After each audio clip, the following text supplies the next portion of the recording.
दोस्तों नमस्कार, कैसे हैं आप लोग। तो अभी बहुत अच्छी चीज़ों के साथ हम आपके साथ हाजिर हुए हैं। कुछ बेहतरीन टॉपिक आपके सामने हैं जिनको आज डिस्कस करना है। कोशिश हमारी ये रहेगी कि आपको कुछ ऐसी चीज़ें रहें जिनको आप विस्तार से चीज़ों को समझ सकें, बिहाइंड द सीन भी चीज़ें समझ सकें, और 360 व्यू जो हम आपसे कहते हैं कि हर चीज़ को 360 डिग्री के एंगल में देखने की कोशिश करेंगे। तो वो हम आपके साथ शेयर कर रहे हैं कुछ चीज़ें। आज सबसे पहले जो हमारे साथ टॉपिक है वो है कि जो केंद्रीय पर्यावरण मंत्रालय है, पर्यावरण वन एवं जलवायु परिवर्तन मंत्रालय है देश का, उसने एक मसौदा तैयार किया है। किस चीज को लेकर? पश्चिमी घाट को लेकर। बात समझ में आई?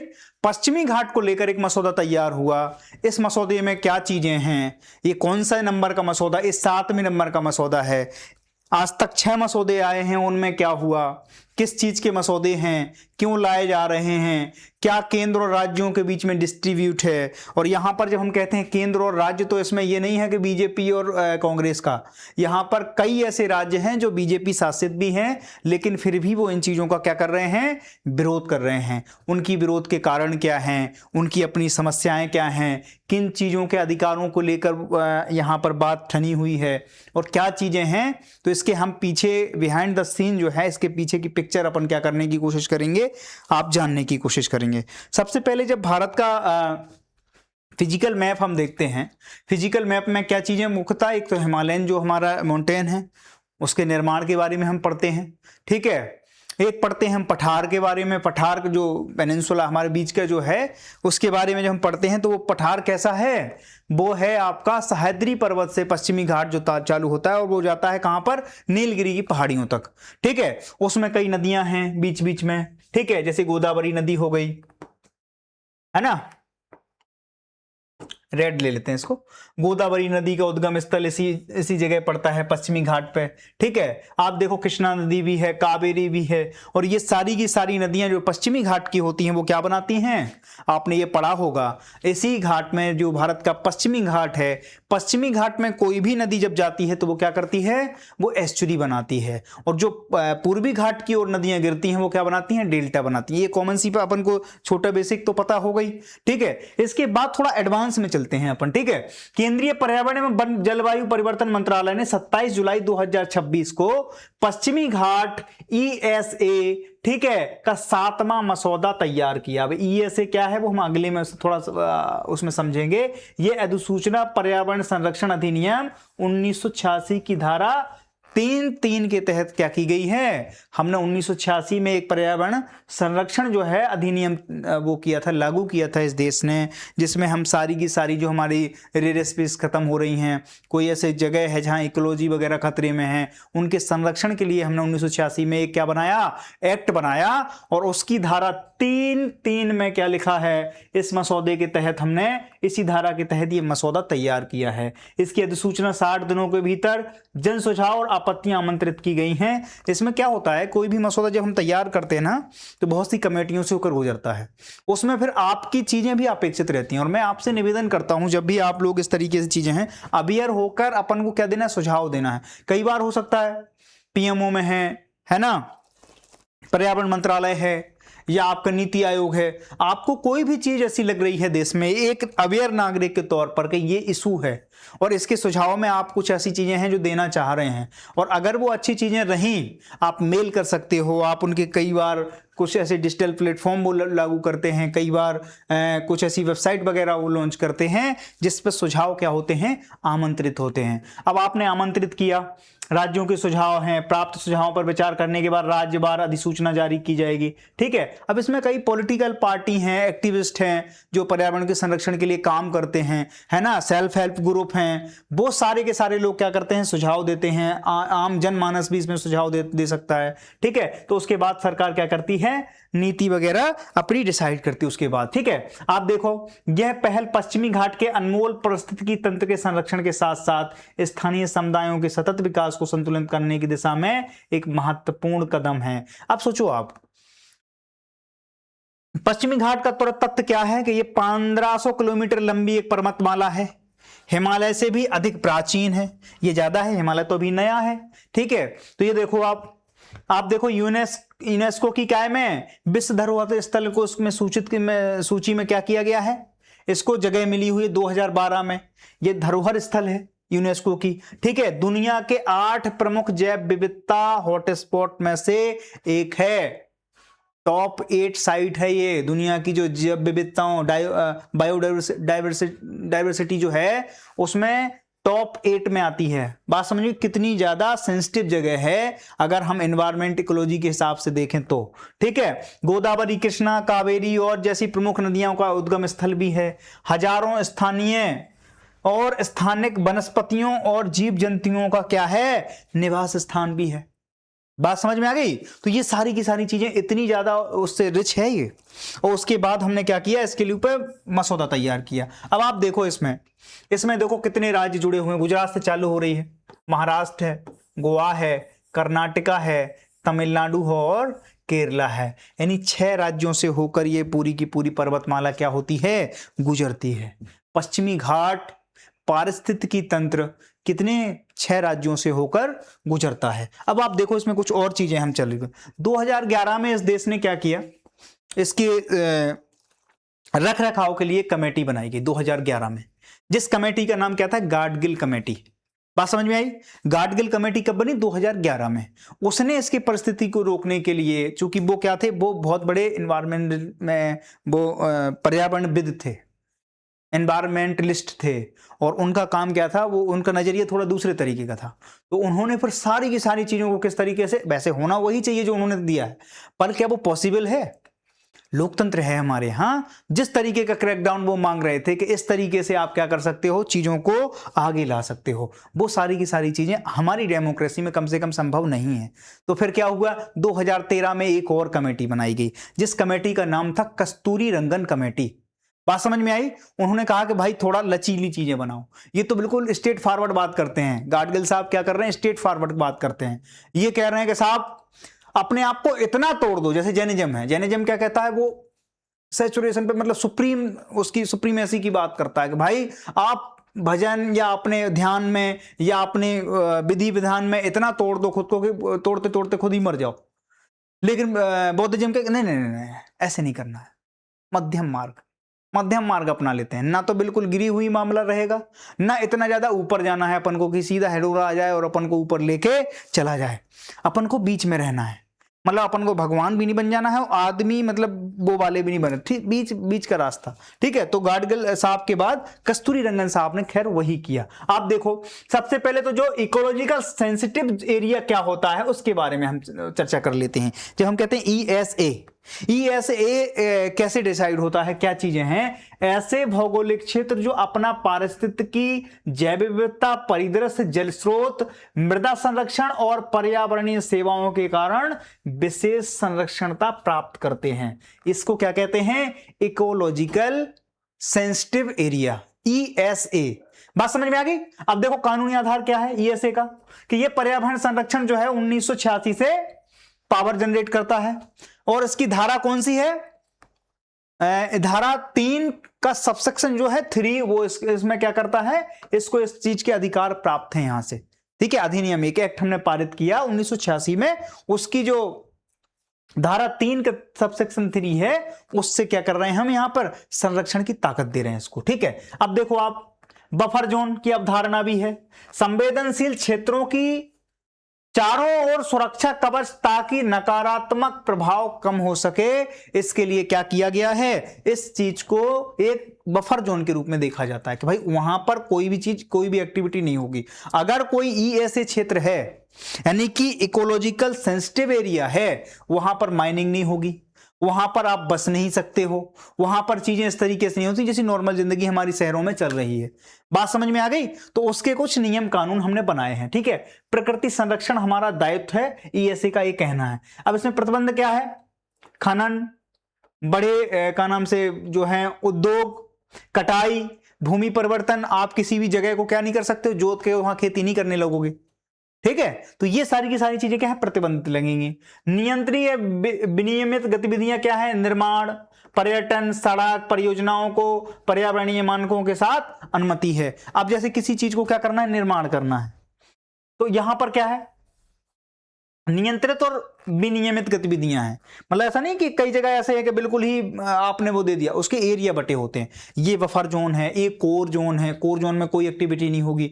थोड़ा और जाएंगे बफर जोन में तो वहां पर कुछ रिहायशी इलाके आप बना सकते हैं, किस हद तक बना सकते हैं, क्या क्या चीजें हैं, तो वो सारी की सारी चीजें क्या हैं, इस संरक्षण के द्वारा हम तय करते हैं कि मानवीय गतिविधियां क्या हैं, हस्तक्षेप कितना रहेगा, सारी चीजें हम यहाँ पर क्या करते हैं, डिसाइड करते हैं।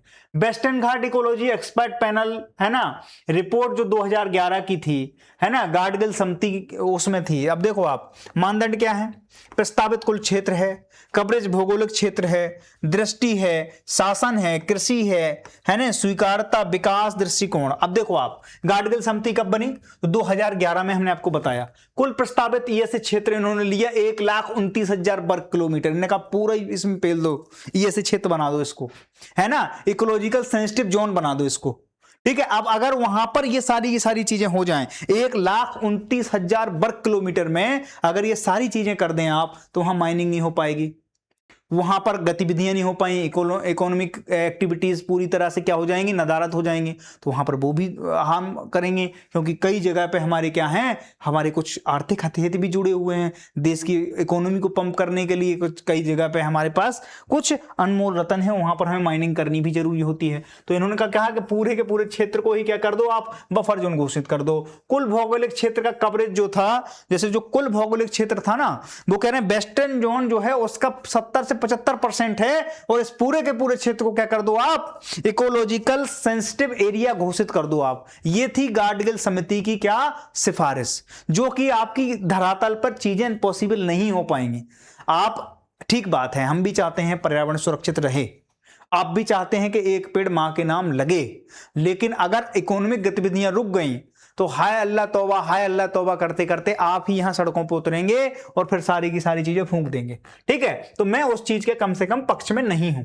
ठीक है, अब देखो आप, जोन 1 ये संवेदनशील इलाका है, इन्होंने इस तरीके से चीजों को बांटा है। देखो जोन 1 में है बहुत उच्च संरक्षण की जरूरत है, यहां पर तो आप मान लो कि कोई एक्टिविटी हम स्वीकार ही नहीं करेंगे। इन्होंने जोन इस तरीके से बांटे, आप देखो इस तरीके से, जैसे हम हैं, जोन मान लो ये है, एक तो जोन ये हो गया, इसके बाद एक जोन ये हो गया, और एक जोन ये हो गया। बात समझ में आ गई, ये कोर जोन है। जोन 1 ये कह रहे हैं यहां पर कोई भी गतिविधि पूर्णतः प्रतिबंधित है। ठीक है, गाडगिल साहब ने ये बोला। दूसरी बात ये क्या कह रहे हैं, जोन 2 में मध्यम संवेदनशीलता रखी गई है, उसमें क्या होगा, सीमित गतिविधियां होंगी, नियंत्रित विकास होगा और संरक्षण होगा, यहां आने जाने की व्यवस्था होगी, यहां पर चीजें संरक्षण होंगी, यहां से रोड आप ले जा सकते हो, ये आपको अनुमति होगी, लेकिन सीमित दायरे में। आप जोन 1 में तो कुछ भी नहीं कर सकते हो, वहां कोई छेड़खानी नहीं होगी प्रकृति के साथ। ये थी गाडगिल साहब की क्या सिफारिश थी। तीसरे जोन में वो कह रहे हैं यहां पर क्या होगा, ये संवेदनशील कम संवेदनशील है, सतत उपयोग के लिए क्षेत्र ले सकते हो, स्थानीय आवश्यकताओं को पूरा करने के लिए गतिविधियों का आप उपयोग कर सकते हो। लेकिन आप क्षेत्रफल देखो थोड़ा, क्षेत्रफल कितना है, 1,29,000 वर्ग किलोमीटर। इस वाले क्षेत्र में वो कह रहे हैं कोई एक्टिविटी नहीं होगी, इस वाले में थोड़ी कर सकते हो आप, इस वाले में उससे थोड़ा ज्यादा कर सकते हो, रोड डाल सकते हो, बस्तियां थोड़ा बहुत बसा सकते हो, लेकिन यहां पर भी सीमित रहेगा मामला।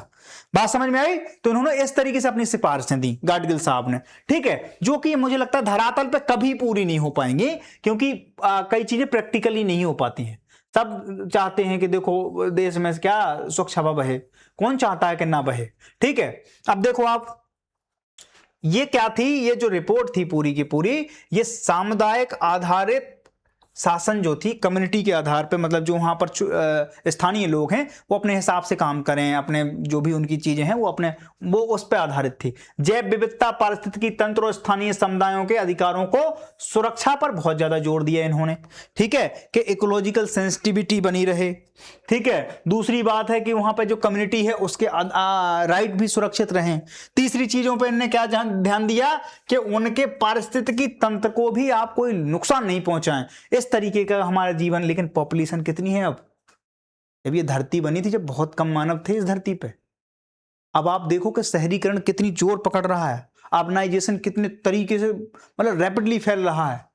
बात समझ रहे हो, क्यों हो रहा है, क्योंकि हम 135 करोड़ तो अपने ही देश में हैं, 25-30 करोड़ तो यूपी में घुस गए हैं भाई साहब।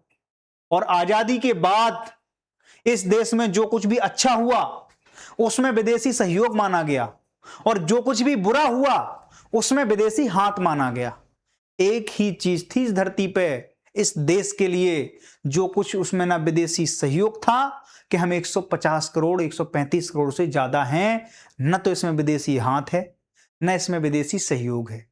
ये हम लोगों का खुद का व्यक्तिगत पराक्रम है कि आज हम देश में 135 करोड़ 40 करोड़ की आबादी को क्या कर चुके हैं, क्रॉस कर चुके हैं।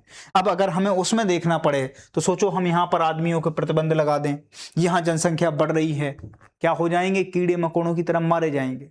तो ये चीजें थोड़ा पॉसिबल नहीं लगी। तो 2013 में फिर क्या हुआ, डॉक्टर कस्तूरी रंगन साहब, बहुत योग्य व्यक्ति, इन्होंने मध्यम मार्ग चुना और ये आए, बोले सुनो आप 1,29,000 वर्ग किलोमीटर की कह रहे हो, इसको थोड़ा हम खींच लेते हैं, थोड़ा कम करते हैं। हाँ, पर्यावरण भी जरूरी है, हमारे गलफड़े भी ना फूलें, हमें थोड़ा स्वच्छ हवा की भी जरूरत है, लेकिन स्वच्छ हवा के चक्कर में ऐसा ना हो कि हम भीड़ से भगदड़ से मर जाएं।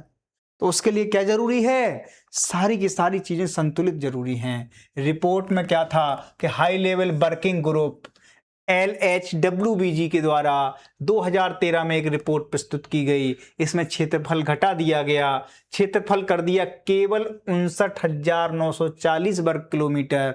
ये आदर्श स्थिति बताई। कुल भौगोलिक क्षेत्र का कवरेज कितना है, 37%। इसमें भौगोलिक क्षेत्र का कवरेज कितना था, 75 से 77%। और इसमें क्या है, प्रबंधन दृष्टिकोण के माध्यम से क्या किया गया, मध्यम संरक्षण को क्या किया गया, जोड़ दिया गया। बात समझ में आ गई। अब आप देखो प्राकृतिक क्या रखा गया, केवल इसमें भी वो चीजें नहीं कि बिल्कुल हटा दिया गया, इसमें भी जोन रखे गए। लेकिन सबसे पहले क्या किया गया, प्रकृति के लिए सिर्फ प्राकृतिक क्षेत्रों को ईएसए में शामिल करने की सिफारिश की गई। हमने जब आपको बोल दिया कि ईएसए कोई क्षेत्र अगर शामिल हो जाए, इकोलॉजिकल सेंसिटिव एरिया अगर कोई चीज घोषित हो जाए, ये कह रहे हैं ऐसे नहीं होगा, सिर्फ प्राकृतिक क्षेत्रों को क्या किया जाए, ईएसए में डाला जाए। ठीक है, सांस्कृतिक कल्चरल परिदृश्य को बाहर रखें, कृषि भूमि, बस्तियों, आम मानव संशोधित क्षेत्रों को ईएसए से बाहर रखा जाए। ठीक है, कृषि और बस्तियों को बाहर रख दें, कृषि में बागान हो गए, गांव हो गए, आबादी वाले क्षेत्र को शामिल नहीं किया जाए। किस चीज में, ईएसए में।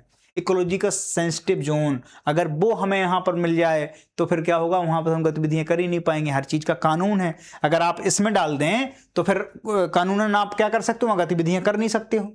फिर हर कोई सुप्रीम कोर्ट चला जाएगा कि साहब देखो वो तो इकोलॉजिकल सेंसिटिव एरिया है, वहां पर ये जाके जेसीबी पॉपुलिन लेके चले गए, है ना, बुलडोजर लेके चले गए। तो बुलडोजर आप नहीं ले जा सकते हो, आप कटाई नहीं कर सकते हो, कोई ऐसा प्रोजेक्ट नहीं बना सकते हो, कोई प्लांट नहीं लगा सकते हो। बात समझ में आ गई। तो ये सारी की सारी चीजें इन्होंने कहा नहीं, एक जो निश्चित एरिया है जो लग रहा है कि बहुत ज्यादा सेंसिटिव जगह है, उसको आप क्या कर रहे हैं, संरक्षण कर सकते हैं।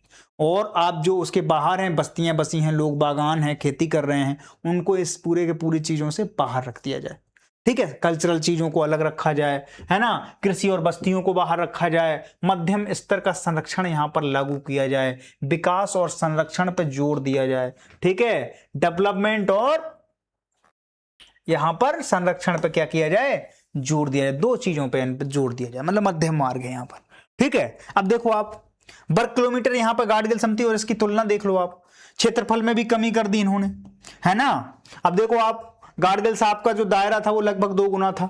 गाडगिल साहब ने अधिक व्यापक संरक्षण को प्रस्तावित किया था। गाडगिल साहब ने क्या किया, पर्यावरण अखंडता पर अधिक जोर दिया, जबकि इन्होंने संतुलन पर अधिक जोर दिया। अगर आपसे कोई ये पूछे तो आप ये चीज क्लियर, आपको अंतर स्पष्ट होना चाहिए। गाडगिल समिति और कस्तूरी रंगन समिति, इन्होंने क्या किया, इन्होंने संरक्षण पर ज्यादा जोर दिया, इन्होंने क्या किया, संतुलन पर ज्यादा जोर दिया। कि दोनों चीजें मैनेजमेंट भाई, केवल ऐसे थोड़ी है कि आंख की रोशनी बढ़ जाएगी तो कान फोड़ दो उसके, नहीं ना, आंख भी जिंदा रहनी चाहिए, कान भी जिंदा रहने, ये सब इसी बॉडी के पार्ट हैं। तो अगर संरक्षण के लिए हम बात करते हैं, एनवायरमेंट भी जरूरी है तो आदमी भी तो जरूरी है।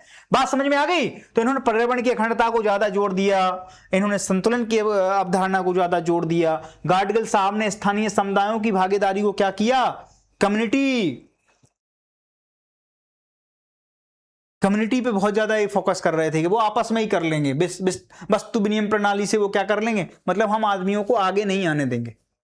गाडगिल साहब कह रहे हैं वो आप आपस में ही स्थानीय जो विनिमय चल रहा है वो उसी के हिसाब से, मतलब आप देखो कि आप स्थानीय समुदायों की भागीदारी को ही ज्यादा तवज्जो देंगे। इन्होंने फिर उसमें क्या जोड़ दिया, टेक्नोलॉजी है, रोड हैं, सरकारें हैं, इन सबको भी यहां पर हस्तक्षेप करने की इजाजत देते हैं। कौन? कस्तूरी रंगन साहब। ठीक है, कस्तूरी रंगन साहब देखो आप मानवीय संशोधित क्षेत्रों को बाहर रख देते हैं। गाडगिल रिपोर्ट राज्यों को कम स्वीकार है।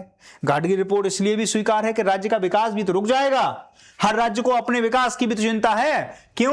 क्योंकि अगर हमने इकोलॉजी इन्वायरमेंट के लिए सारी जमीन आवंटित कर दी तो फिर हमारी इंडस्ट्री कहां लगेगी, हम रिसर्च कहां करेंगे, सारी चीजें बहुत जरूरी है। इसलिए विकास और जब विनाश की बात पर संतुलन की बात करते हैं तो आपको फिर ये सारी के सारे इन दोनों लोगों की बातचीत आपको बतानी है उसमें। कई बार विकास बनाम विनाश है ना, विकास बनाम स्वास्थ्य, जब भी कुछ इस तरीके के क्वेश्चन, 1000 क्वेश्चन बनेंगे इस पे, जब से कंडक्ट हो रहे हैं ना यूपीएससी के पेपर, यहां से क्वेश्चन उठ रहे हैं, हर बार उठते हैं। तो आपको दो लोगों का बहुत जिक्र करना है, एक तो कस्तूरी रंगन साहब और एक गाडगिल साहब। दोनों लोगों की थोड़ी सी पृष्ठभूमि आपको पता होना चाहिए। गाडगिल रिपोर्ट को राज्यों ने कम स्वीकार किया, कस्तूरी रंगन रिपोर्ट को नीति में लागू करना आसान माना गया, इसीलिए बातचीत इसी पे हो रही है, दूसरी वाली पे। अगर पहली वाले मामला ठीक होता तो दूसरी बनती ही नहीं। बात समझ में आ गई? तो ये सारी की सारी चीजें हमने कस्तूरी रंगन और गाडगिल साहब की वो देख ली। आप देखो कि हमारे पास मसौदे कब कब आए। 2014 से हमने मसौदा, ये 7वां मसौदा था जो अभी किया गया गवर्नमेंट के द्वारा, अभी मंत्रालय के द्वारा जो पटल पर रखा गया, वो कौन सा मसौदा था? 7वें नंबर का था। तो पहले 6 कौन से थे? 2014 में आया पहला मसौदा, मार्च 2014 में। पर्यावरण संरक्षण अधिनियम 1906 की धारा के तहत पहला ESA मसौदा अधिसूचना जारी की गई। 2017 से 22 तक दूसरा आया। ठीक है, केंद्र सरकार ने समय समय पर मसौदा अधिसूचनाएं जारी की और राज्य केंद्र शासित प्रदेशों के साथ सुझाव मांगे। 2018 में क्या हुआ? केरल बाढ़ आ गई। अत्यधिक वर्षा और बाढ़ ने पश्चिमी घाट को कमजोर पारिस्थितिकी तंत्र पर ध्यान आकर्षित किया। बहुत ज्यादा बाढ़ आई थी केरल में 2018 में। तो क्या हो गया? इकोलॉजी बहुत ज्यादा प्रभावित हुई और कई तरह की व्यवधान आए। ESA अधिसूचना की आवश्यकता को रेखांकित करने के पर फिर से जोर बढ़ा कि साहब ऐसा थोड़ी है पर्यावरण पूरा ही खत्म हो जाएगा। 2022 में 5वां मसौदा आया। केंद्र ने 5वें मसौदे अधिसूचना जारी की, जिस पर राज्य और हितधारकों ने आपत्तियां और सुझाव मांगे गए। ठीक है, 5वें मसौदे में भी क्या नहीं, बातचीत नहीं बनी। राज्यों की अपनी दिक्कतें हैं, राज्यों की अपनी मांगे हैं। वो कह रहे हैं हम कस्तूरी रंगन समिति की भी उसके पक्ष में नहीं हैं। अब आपसे कहा जाता है कि डिटॉक्स होइए, आप मोबाइल रख दीजिए, आपके लिए हानिकारक है, लेकिन क्या ऐसा पॉसिबल हो पा रहा है? आज पढ़ाई से लेकर आप हंसने से लेकर हर चीज को तो कंज्यूम कर रहे हैं। आप कौन कौन सी फीड ले रहे हैं वहां से, वो आपको पता है। आपके दिमाग को तो यही है कि भाई सो जा, रात के 10-11 बज गए हैं। तो यहां पर राज्यों की अपनी समस्याएं हैं, ऐसा नहीं कि वो वाजिब समस्याएं नहीं उठा रहे हैं।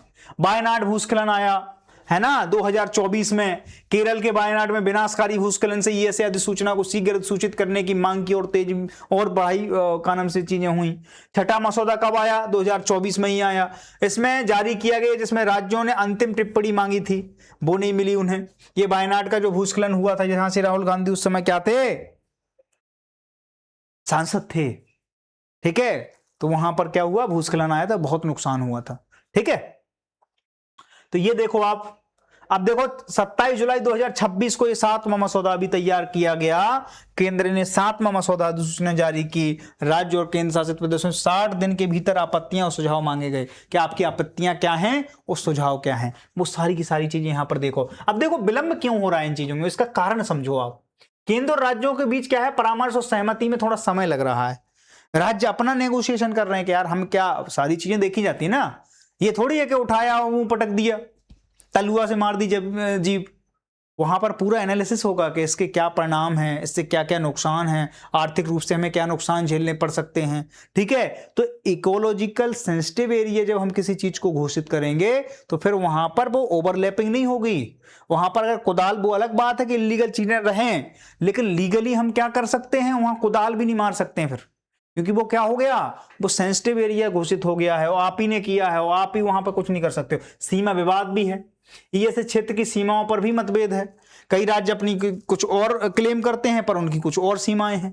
ठीक है, आजीविका पर चिंताएं हैं, स्थानीय समुदायों की आजीविका भी क्या हो सकती है, प्रभावित हो सकती है।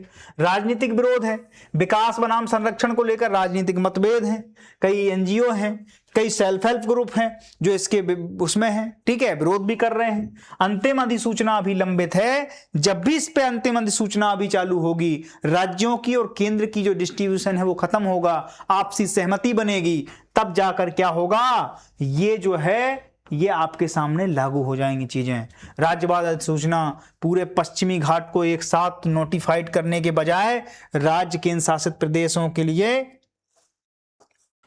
अधिसूचना की व्यवस्था करे। 60 दिवस की आपत्ति के बाद कोई चीज क्या है, आपत्तियां और सुझाव आमंत्रित किए गए हैं। ईएसए क्षेत्र वही है जो 7वें मसौदे में ईएसए क्षेत्र की सीमा पूर्ववत रखी गई है। बेहतर कार्यान्वयन रणनीति, संरक्षण और विकास के बीच में संतुलन की बात करते हुए चरणबद्ध एवं प्रभावी कार्यान्वयन पर एक स्पष्ट रूपरेखा बनने की आवश्यकता है। ठीक है, दोनों के बीच में भाई विकास और पर्यावरण संरक्षण दोनों के बीच का संतुलन होना चाहिए। ठीक है, अब आप देखो मुख्य प्रावधान क्या है 7वें मसौदे के, तो देखो क्षेत्र देख लो आप, 6 राज्य हैं इसमें। ठीक है, गुजरात है जो कि समर्थन में है, बीजेपी शासित राज्य है। गोवा है जो कि समर्थन में है। ठीक है, तमिलनाडु है जो कि समर्थन में है, जबकि यहां तो गवर्नमेंट है भी नहीं। महाराष्ट्र की कुछ चिंताएं हैं, ये देखो आप, महाराष्ट्र की क्यों है, क्योंकि वो आर्थिक राजधानी है। आर्थिक राजधानी में क्या है कि बहुत सारी गतिविधियां हैं, उसको हम एनवायरमेंट के स्तर पर क्या कर सकते हैं, रिजॉल्व नहीं कर पाएंगे, क्योंकि वहां पर वो इतने ज्यादा उलझ चुके हैं कि अब उन्हें पर्यावरण की चिंता नहीं है, ऐसा नहीं कह सकते हैं। पर उनकी कुछ चिंताएं हैं जिन पे वो विचार कर रहे हैं कि इससे क्या एनालिसिस करके कितना हमें जोखिम उठाना पड़ेगा, तो वो चीज है। जैसे कि कुछ चिंताएं हैं कि सीमांकन और रोजगार पर स्पष्टता की मांग की गई है महाराष्ट्र के द्वारा। महाराष्ट्र में भी क्या है, बीजेपी गवर्नमेंट है, पर यहां पर राज्य और केंद्र के बीच के जो दिक्कत है, कड़ी आपत्ति किसने जताई है, केरल ने जताई है। यहां पर तो बात केवल अभी क्या है, नेगोशिएशन की है। ये तो भैया बहुत ही एडवांस लेवल पे है कि इन्होंने कहा कि हम आपकी इसकी कड़ी आलोचना करते हैं। जीविका, विकास और आपदा प्रबंधन पर बहुत सारी चिंताएं व्यक्त की हैं केरल ने, और कर्नाटक ने तो साफ मना कर दिया। वो कह रहे विकास पर रोक, रोजगार संघीय अधिकारों पर आपत्ति, हमें हर चीज पे इसमें आपत्ति है, हमें कोई दिक्कत नहीं है। इसीलिए सोचो इन 6 राज्यों में से 3 राज्यों ने तो क्या किया, हरी झंडी दे दी है। चौथा राज्य नेगोशिएशन की टेबल पर है। 5वां और 6ठे राज्य ने क्या किया है, एक ने तो बिल्कुल ही मना कर दिया, एक कह रहा कि नहीं हमें इससे आपत्ति है, इसमें कुछ चेंज लाओ तो करें बातचीत।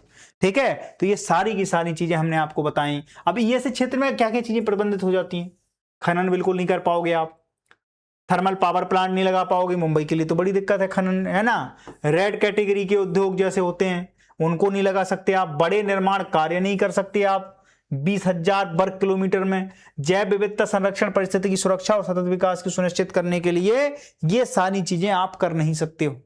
ठीक है, अब आप देखो राज्यवार देखो वर्ग किलोमीटर, तो कर्नाटक में कितना है, इतना क्षेत्रफल है 20,600, सबसे बड़ा तो राज्य कर्नाटक ही है पूरे के पूरे, उसमें बड़ा प्लेयर। महाराष्ट्र दूसरे नंबर पे आता है, तो कर्नाटक तो विरोध कर रहा है, सशक्त विरोधी है इस चीज का। केरल भी है।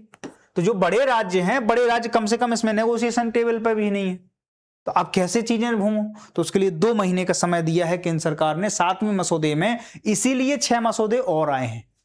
बात समझ में आ गई आपके, 6 मसौदे क्यों लाने पड़े और 7वां क्यों लाए हम, तो ये इसीलिए क्योंकि अभी नेगोशिएशन टेबल पे बहुत सारी दिक्कतें, बहुत सारी चीजें, बहुत सारे क्वेश्चन, रोजगार संबंधी चीजें, केंद्र और राज्य के बीच में भाई नेगोशिएशन इस तरीके से कि अगर हमें इतना नुकसान होगा तो केंद्र कितनी आपूर्ति करेगा, क्या क्या चीजों को कंपनसेट करोगे आप, वो सारी की सारी चीजें उनकी मांग होंगी। और केंद्र अगर उन चीजों को, क्या फेडरल स्ट्रक्चर है ना देश में, तो अगर उन चीजों को मान लेता है तो फिर ये सारी की सारी चीजें क्या हैं, इस 7वां मसौदा हो सकता है कि चीजों लेके एक पॉजिटिविटी लेकर आए।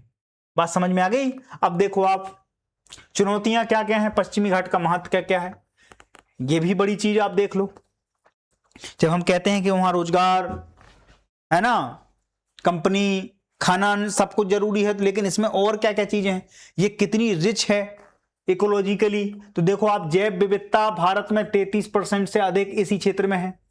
ठीक है, प्रजातियों के घर हैं, 33% से ज्यादा प्रजातियों के क्या है, जैविक घर यहीं पे है।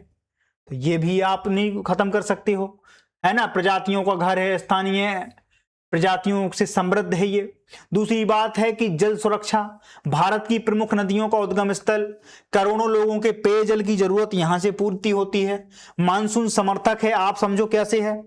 जब भी पश्चिमी घाट से कोई मानसून उठता है वो इन्हीं जगह पे, मैं आपसे बता रहा हूं ना, यहां से सह्याद्री से चीजें चालू होती हैं और नीलगिरी तक जाती हैं। ये जो चोटियां हैं ना, ये चोटियां हैं, ये आपको देखो आप, ये पूरी की पूरी ये क्या है, पर्वत श्रृंखला है। ये उस मानसून से टकरा के क्या करती है, भारी बारिश करती है पश्चिमी घाट पे।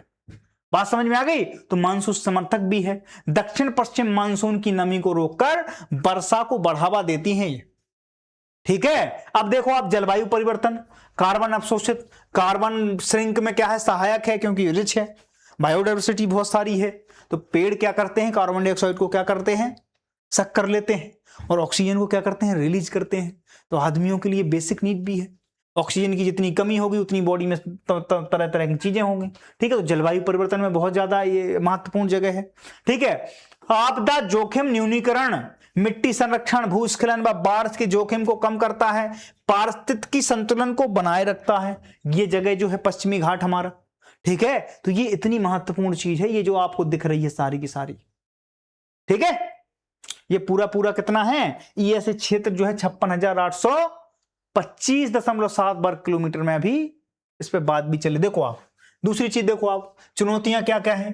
केंद्र राज्य में टकराव है, राज्यों को स्वायत्तता बनाम परिस्थिति की सुरक्षा को लेकर मतभेद है और राजनीतिक विवाद भी हैं। आजीविका संबंधी भी बहुत, रोजगार संबंधी, कृषि, बागवानी, वानिकी, है ना, मत्स्य पालन और स्थानीय समुदायों की पारंपरिक आजीविका पर प्रभाव पड़ सकता है।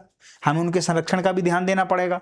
तीसरी चीज क्या है कि सीमांकन एवं डेटा त्रुटियां, पुराने अपग्रेड डेटा, उपग्रह चित्रों की सीमित सटीकता और सीमांकन में भी संभावित त्रुटियां पाई जाती हैं, जो कि इसकी चुनौतियां हैं। विकास बनाम संरक्षण की बात है। अब विकास कितना होना चाहिए भाई, सब्जी में नमक कितना होना चाहिए वो भी देखना पड़ेगा आपको। सारी सब्जी में आप दाल में काला कर सकते हो, पूरी दाल नहीं काली कर सकते हो, ठीक है। तो बुनियादी ढांचा, औद्योगिकरण, शहरीकरण की आवश्यकताएं बनाम पर्यावरण संरक्षण। अब सारी जनसंख्या, डेमोग्राफिक चेंज आ रहा है, जनसंख्या को रखें कहां, तो उनके लिए घरों की व्यवस्था करनी है। तो उसके लिए हमें क्या करना पड़ेगा, कई जगह जंगल कटने पड़ेंगे, कई जगह खेत बनाने पड़ेंगे, और जब ये सारी चीजें होंगी तो फिर पर्यावरण संरक्षण का संकट है।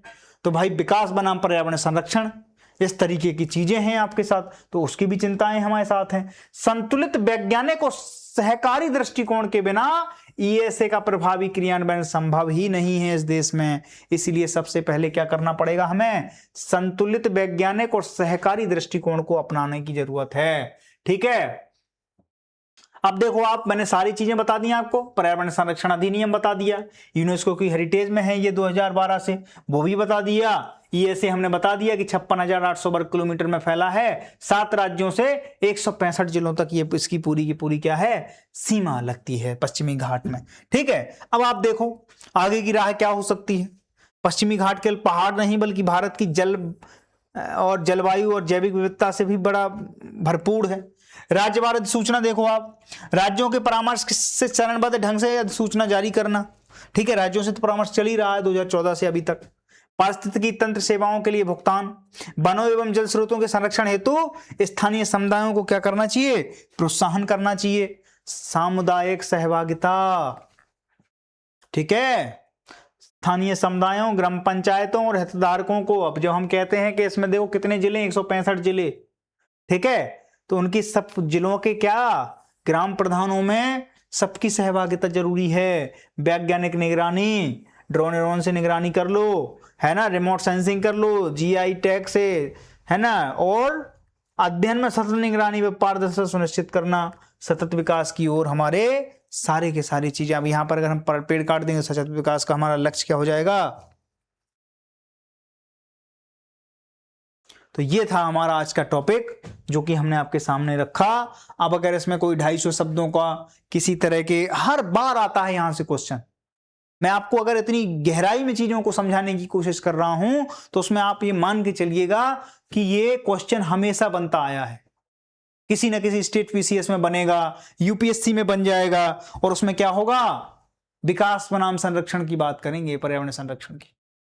अब आप संतुलन बनाने की कोशिश करिए उसमें आपको गाडगिल समिति का जिक्र करना पड़ेगा, है ना, कस्तूरी रंगन समिति का जिक्र करना पड़ेगा, और फिर बाद में कस्तूरी रंगन समिति को ही थोड़ा सा क्या फ्लेक्सिबिलिटी दिखाते हुए उसमें जब निष्कर्ष पे पहुंचेंगे तो विकास भी उतना ही जरूरी है और पर्यावरण संरक्षण भी उतना ही जरूरी है। कोई मध्यम मार्ग निकालते हुए हमें देश की चिंता करनी चाहिए और इस मसौदे पर क्या करनी चाहिए, बातचीत करके सहमति बनानी चाहिए।